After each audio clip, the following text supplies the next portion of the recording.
हीरोप drone एक जदीद Israeli साख्ता खुदकश हथियार जिसे इजराइल एरोस्पेस इंडस्ट्रीज ने तैयार किया सिर्फ जासूसी का आलत नहीं बल्कि एक परवाज करता हुआ बम है।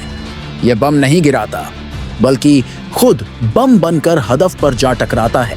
1000 किलोमीटर की रेंज और 6 घंटे परवाज की सलाहियत के साथ यह ड्रोन खुदकार तौर पर दुश्मन के रडार, कम्युनिकेशन सिस्टम्स और फौजी तंसीबात को तलाश करके तबाह कर सकता है। इसे जमीन, समुंदर या फिजा से लॉन्च किया जा सकता है और यह इंसानी कंट्रोल या मुकम्मल खुद मुख्तारी के साथ काम करता है। हालिया कशीदगी में भारत ने हीरोप ड्रोन्स को पाकिस्तान के शहरों लाहौर, गुजरांवाला, चकवाल, कराची और दीगर इलाकों पर इस्तेमाल किया। इन हमलों में फौजी और शहरी नुकसान हुआ, लेकिन पाकिस्तान की अफवाज ने भरपूर रद्द-ए-अमल दिया। अब तक 25 भारतीय हीरोप ड्रोन्स को मार गिराया जा चुका है, जिनकी मजमूई लागत $17 मिलियन यानी तकरीबन 5 अरब रुपए बनती है।